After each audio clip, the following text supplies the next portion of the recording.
lost my wife, lost my business, got in trouble with the law. I lost the respect and love of anybody who's ever cared for me.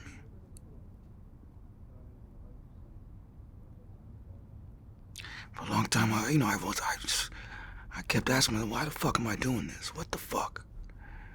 Why do you keep doing this stupid shit? Why do you keep putting these people through this shit?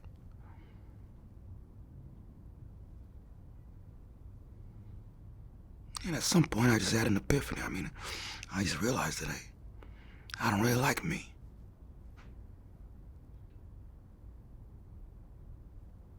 That's why, I did everything I could not to be happy.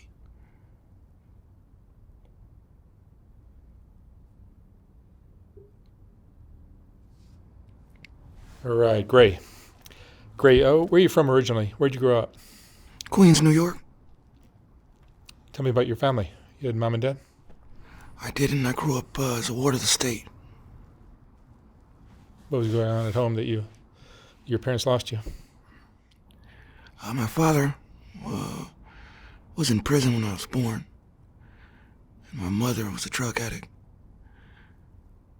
And I think I was 6 years old when they took myself and my two younger sisters away from her. And that was the last time I saw her. You went to a foster family or? Went to group homes. Not really any foster families. No. How would you describe your childhood in general? Everybody around me was just like me, so I thought it was normal. And it wasn't until I left New York that I realized, it was far from normal. Do you feel like you were loved as a kid?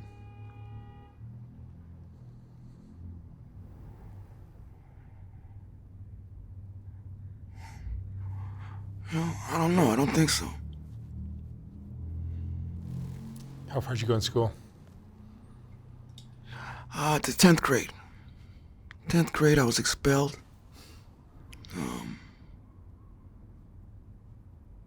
At that point, I had developed a big chip on my shoulder. Had a problem with authority. I was expelled from school due to fighting and stuff like that. And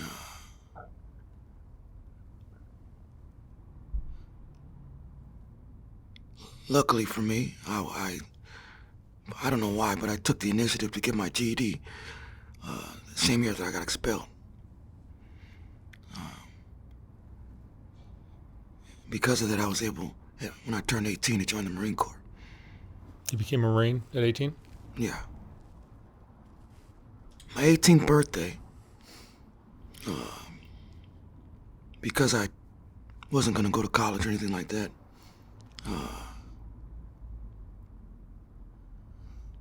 I couldn't stay at my group home anymore. They gave me my monthly stipend check of $47 and told me to have a nice life. And I didn't know what to do. I was very scared about being on the streets, having to sleep on the streets. And I was walking down Jamaica Avenue in New York. And I just happened to see an Army recruiting office. And I remember seeing those commercials from when I was a kid about how they would give you money for college and, I figured, why not? So I went to the Army recruiting office and I knocked on the door. It was a glass door, I could see through it. And the guy in there, he was eating lunch and he just pointed at his food like, "You fucking idiot, I'm eating lunch, come back." I turned around to go sit on the curb or something and wait. And I saw a Marine in his dress blue uniform. And he was talking to a recruit. And a recruit's mother. And she was looking at him all googly-eyed, like she was just like he was the best thing since, sliced bread. And I remember thinking I wanted to be him, whatever he was. And I went up and I told him that. I said, I don't know what you are, man. I don't know, much about the military, but I want to be what you are. And that guy, out of his own pocket, put me up in a hotel room for about 2 weeks so I could go through MEPS and get my physical and stuff like that. And about 2 weeks later, I was in boot camp. Boot camp was difficult. Seemed like everybody else got better as the time went on. I was getting worse.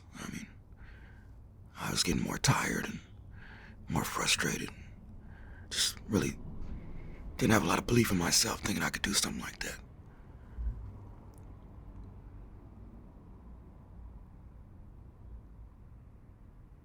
Culminates in the crucible, which is 72-hour exercise of, live fire exercise, no sleep. It's very tough, a couple of days, and I made it through that. I couldn't believe it. And when I graduated, that Marine recruiter showed up to my graduation. I didn't have any family. I didn't have anybody. And that man came to my graduation, made me feel real good. It's the first positive male role model that I can remember in my life. And throughout my military career, he would be a big source of inspiration, and he's really the only family I had.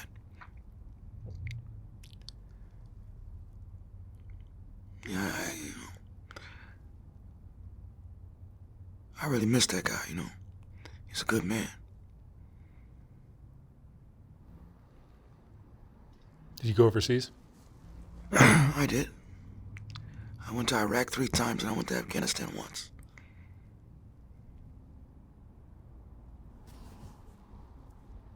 Can you tell me about that at all? Well, before that, the Marine Corps was pretty fun, man. It was like a summer camp for men, running around singing together, shooting all day, just a lot of camaraderie.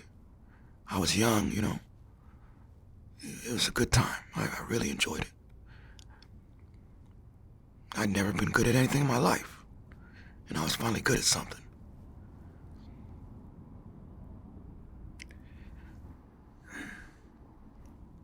But after 9/11, everything changed. Shit got real.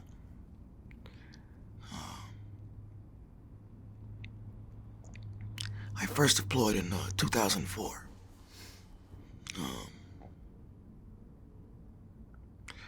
I remember I was in country maybe a week, 2 weeks, before I got a reality check and what this shit was gonna be about.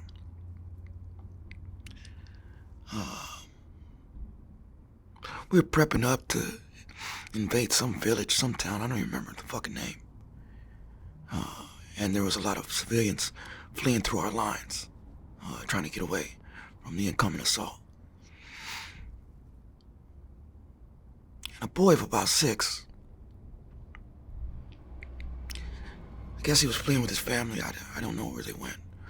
But he was fleeing through our lines and he slipped and he fell in front of a tank.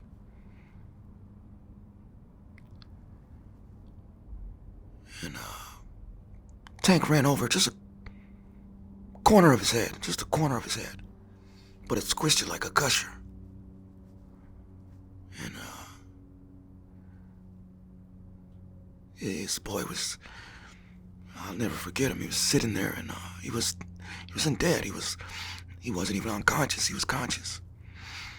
And I don't know if he was trying to talk, but he kept making the motion that a fish makes when it's pulled out of water. Just kept going.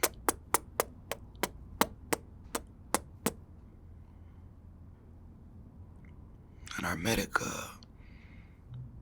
he didn't know what to do. What could he do? He couldn't scoop his fucking brains back in.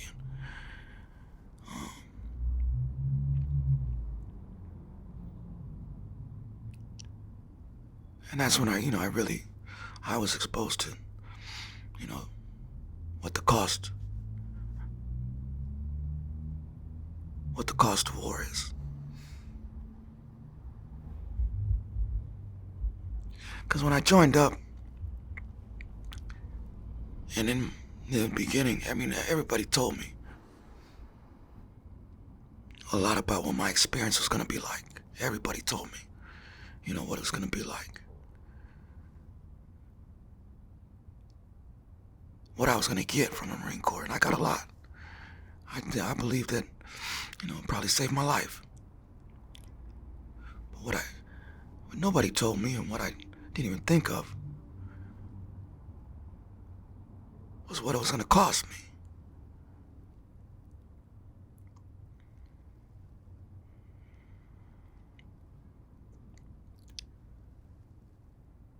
You know, I'm a Marine. I mean, I don't know. I don't know what I would be if I wasn't. I mean, that's just what I am. But I don't know if I would do it again.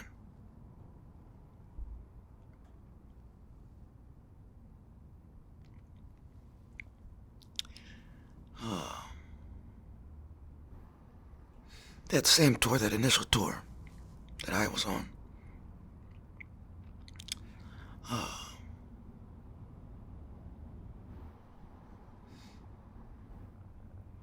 I was exposed to the worst fighting that I'd ever see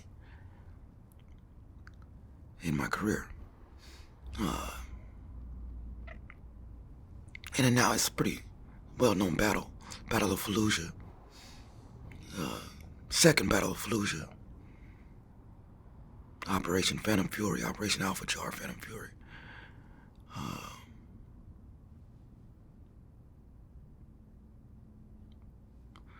Fallujah was, it's called the City of Mosques. It was a really interesting place.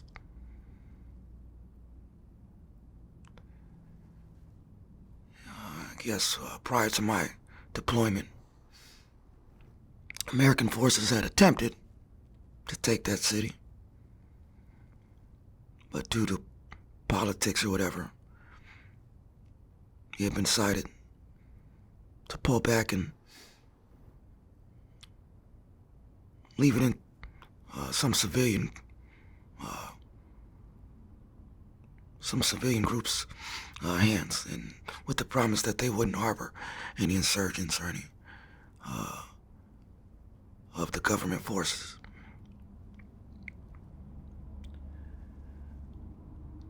That changed when a group of Blackwater guards, about there was 4 of them, somehow found their way into that city. I don't know how the fuck I don't know if they made a wrong turn. I don't know how they got there. But they pulled up in Fallujah, in the Sunni Triangle. They got killed and they got drugged from the vehicles and they got mutilated and burned and then hung from the bridge for the world to see.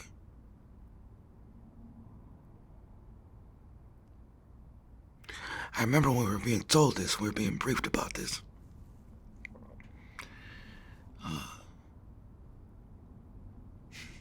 The righteous fury I felt. I mean, I just felt so angry. Somebody would do that to Americans. And I was, you know, personally gonna make them pay.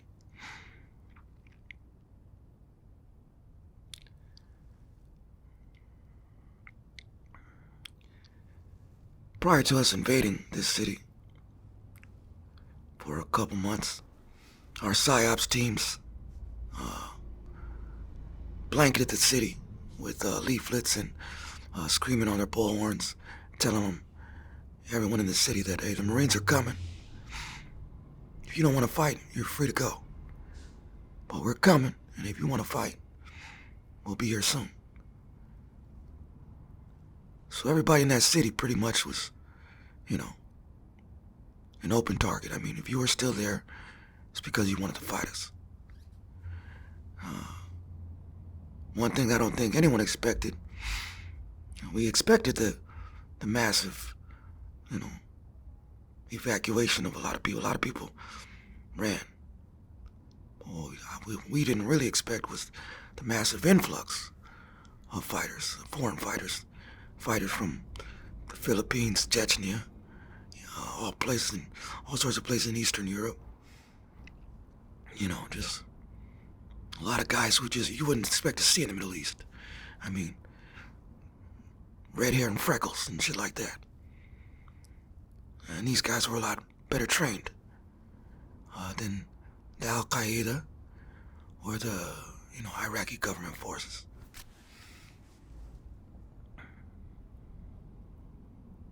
And that was a battle that we had to clear. The whole city, house to house, the whole city. House to house fighting. And they had about, 3-4 months to rat fuck that city and rig it, in anticipation of our arrival. They had sniper hides everywhere, weapons caches. My first day there was 140 ID Stacy chain on the road that we were trying to take in, And it was more of that, though. It was more of the same the whole time I was there. I mean,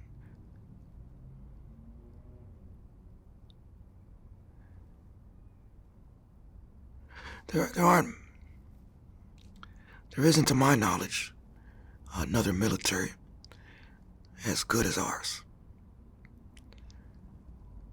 And the Iraqis lacked a lot of the training and the equipment that we had. But what they did not lack was conviction. And it's an unnerving thing as a warfighter to fight someone who doesn't care about dying. It's unnerving. As an American, we don't operate that way. You can take our best guys, you can take our Tier 1 Special Ops guys, or Delta guys, or Navy SEALs. You can give them a tough mission, an almost impossible mission, and they'll do it and they'll get it done. But what you can't give any of us is a suicide mission. No one's gonna take it. But these guys, they don't care about dying, man. They look forward to it. They don't care about talking their kid into dying, or their women. Things that as an American, as a young man, you hold sacrosanct. Hey, women and children are protected. You don't involve them.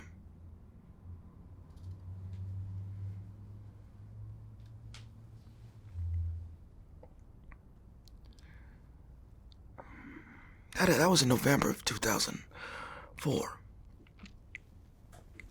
My next deployment, around the same time but a year later,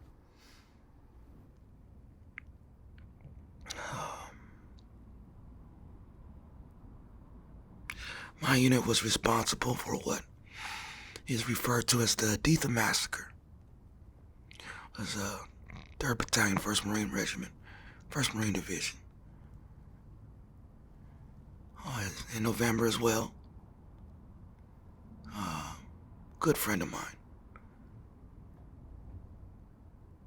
TJ, Lance Corporal Miguel Terrazas. He was killed when his vehicle hit an ID.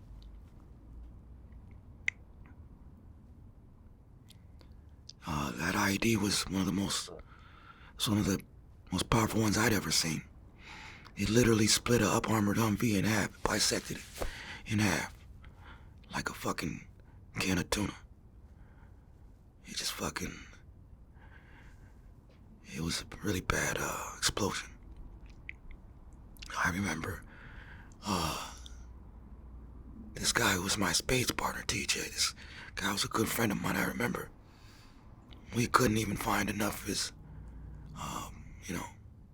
of his remains, to fill a body bag. We put it in a picnic cooler, like, the blue picnic coolers.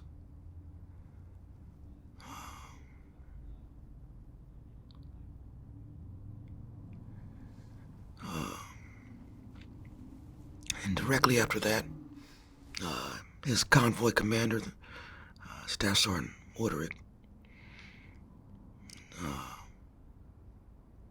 Guess he ordered some guys who had been driving in a taxi out of their cab and, you know,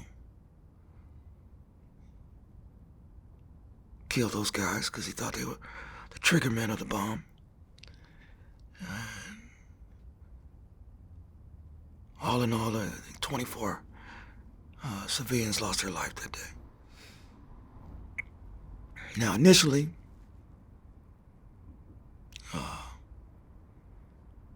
whenever we're in a firefight or have any type of violent incident, we write up an after-action report. We write it up. So whatever we say is pretty much what anybody knows. And from what I understand, that after-action report that initially was given up the chain wasn't accurate. And they ended up charging 8 of my Marines with murder. They reprimanded our commanding officer. They gave him a letter of censure or something. Ended his career on the spot. And our sergeant major lost some rank. And most of the guys' charges got dropped. Except for Staff Sergeant Wooderick, the convoy commander, I believe. He was never convicted of murder. But he was convicted of dereliction of duty or something like bullshit like that. And he was reduced in rank to private, and then his career was over.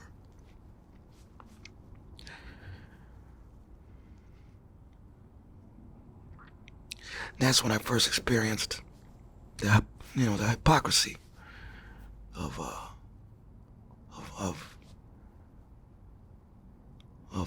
being a warfighter. I can remember in boot camp being urged to yell the word kill every time your left foot would hit the ground. And these drill instructors had the business of taking, these young kids from all over the country and shaping them into killers, or at least people who thought they were killers.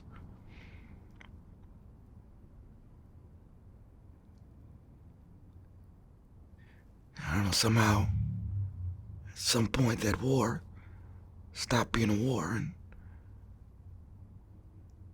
the men that used spent so much time training to be killers, it wasn't okay to be a killer.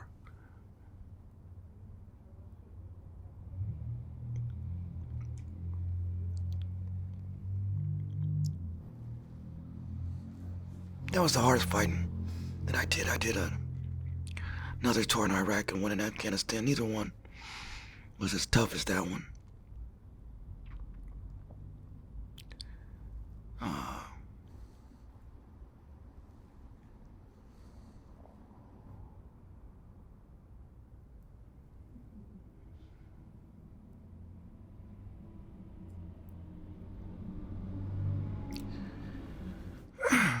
I was married, early on in my career I got married. I had a son. And my marriage wasn't horrible in the beginning. It wasn't until I chose to get out of the Marine Corps that I actually had to be around my wife, my son, for long periods of time. And at that point, I really wasn't fit to be around anybody. I didn't know it, I didn't understand it, but I was really hurting. Because I didn't understand it, I was angry. And I took that out on, my family.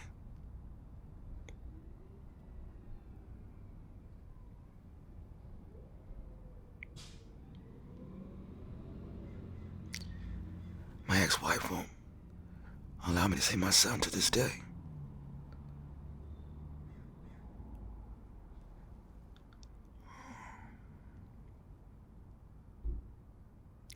After I got divorced, prior to my divorce, I was drinking very heavily. You know, even when I was in the Corps, I was drinking very heavily. Drinking very heavily. I mean, I would drink, we would have Irish coffee, you know. Put some liquor in your coffee in the morning before formation. Just knock the cobwebs off. When I got divorced,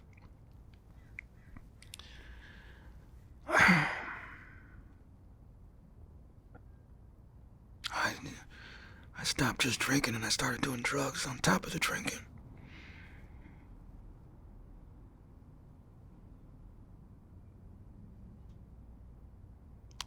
And initially, I guess I didn't realize what I was doing because I didn't want to.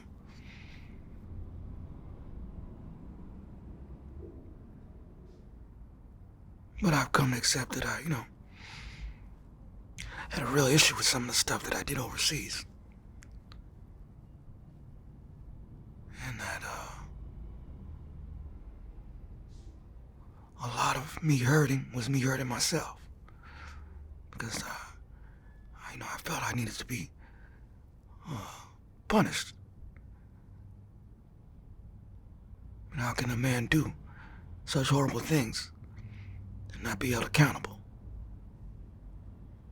How can a man do such horrible things and be praised?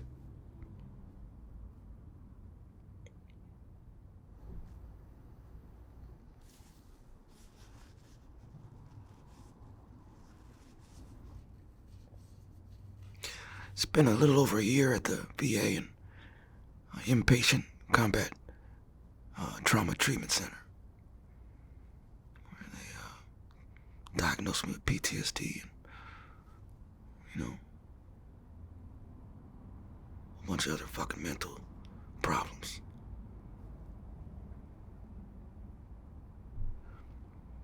I don't know, it's all,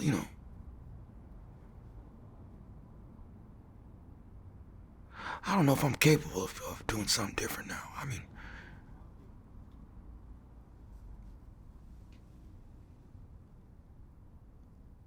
I think, to do something different, you gotta want to. And I don't know as if, I'm finished.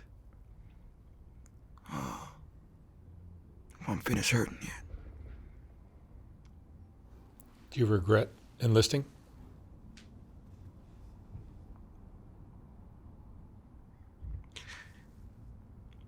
Best times of my life, bar none, was in the Marine Corps. Bar none.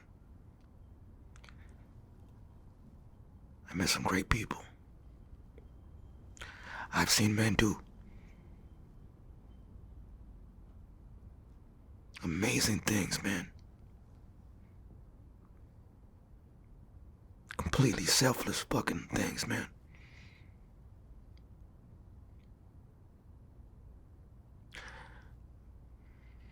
But I've also seen men do, the worst things you can do to another human.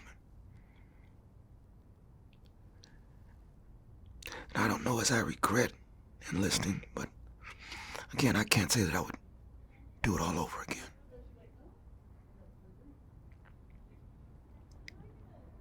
I really don't like talking about this shit.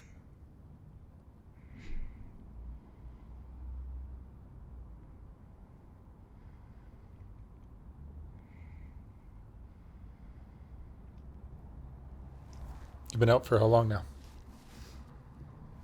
Well, I got out in 2014. So 10 years. What did you want to do when you got out? Initially, when I got out, I went to work for a company called Greystone. Private military contractor. I was begun having problems with my wife, and I just had been so used to deploying and being away from home that I was yearning for something like that, and took a job in South Africa, well, in Swaziland, which is a country inside of South Africa. And it's really the most boring work I've ever done, but I was paid very well. You make a lot of money as a private military contractor, Or you can anyway. What were you doing? I was doing, you know, executive security for, you know, government diplomats, you know, rich businessmen, OGAs. I worked at the embassy sometimes. So you're basically like a bodyguard? Yeah.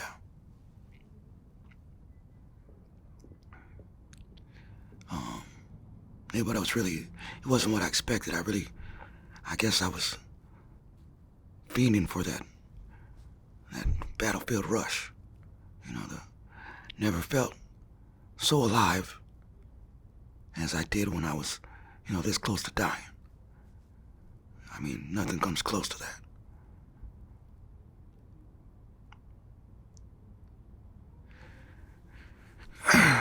After that, I had enough money to start my own business. I started a grocery store with my now ex-wife. But being at home, I wasn't prepared for that, and everything went to shit.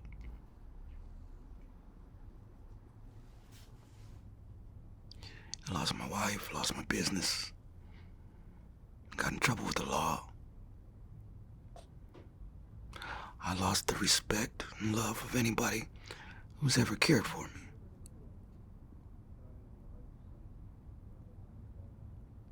For a long time, I kept asking myself, why the fuck am I doing this? What the fuck?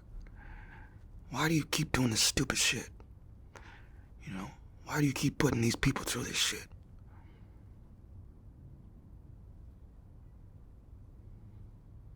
And at some point, I just had an epiphany. I just realized that I don't really like me.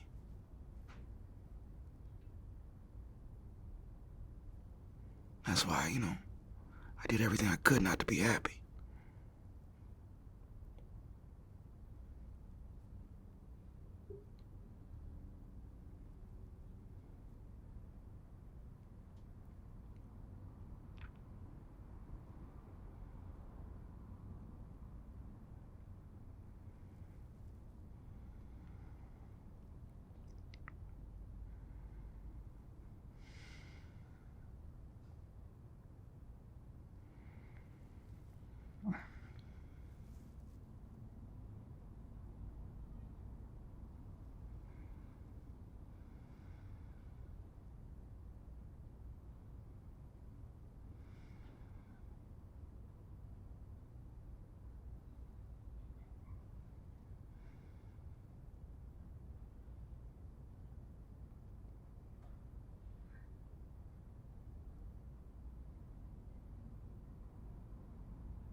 Yeah, I'm sorry. I don't like thinking about any of this shit. Do you feel like you carried the trauma of all that with you everywhere you go now? Yeah, no, it's funny that you say that, because I don't know if therapy is the answer or street drugs are definitely not the answer. well, I guess it depends what you're looking for. You know, that war started 20 fucking years ago. 20 fucking years ago. Most people don't give a fuck about it. Don't think about it at all. I think about it every day. That boy that I told you about, making that fish face, I think about every day. Every single day. I don't think about my own son every day. But that boy comes to my fucking mind every day.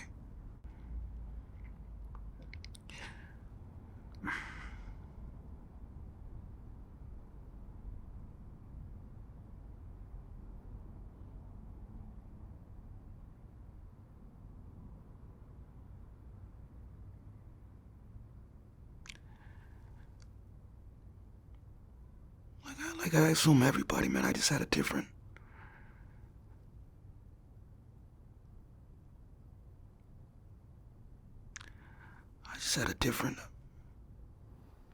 Have you kept up with some of the other friends that were in the Marine Corps? For a while I did. I went to a few reunions, and I mean, it was a comfort to me.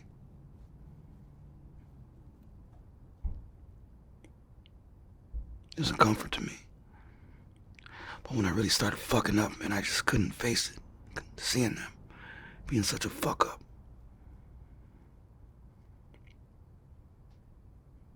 You know, these guys are guys that love me. You know.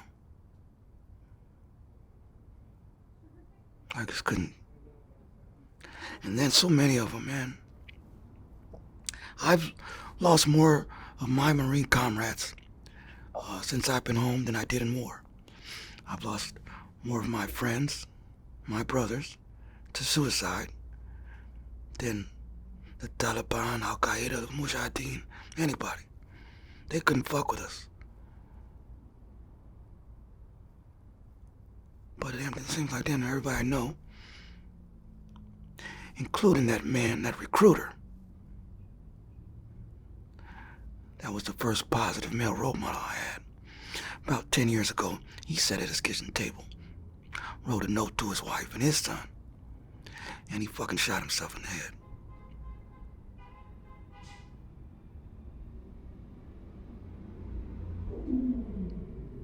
And he was a better man than I'll ever be.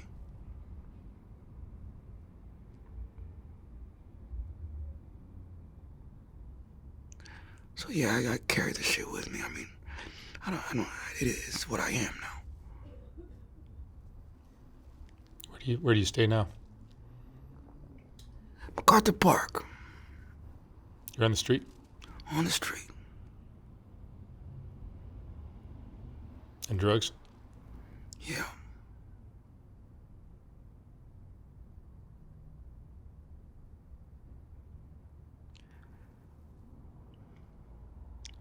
When I'm doing drugs,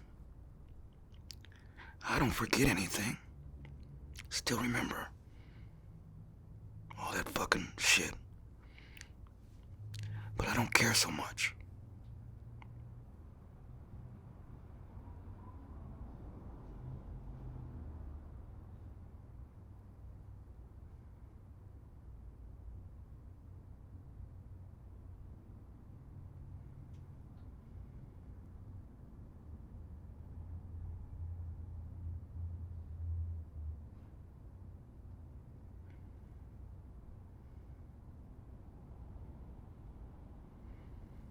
Even today, man. If I tell someone about my time in the service, they'll give me the obligatory thank you for your service. So many of them tell me that, I'm a hero, or, they wish they could have done what I did.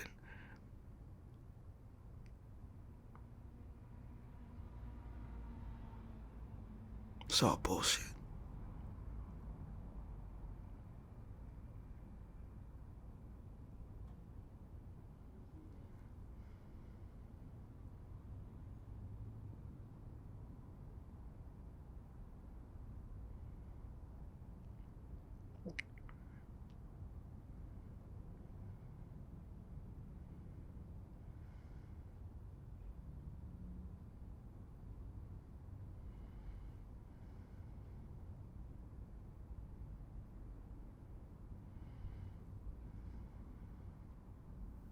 It's all bullshit.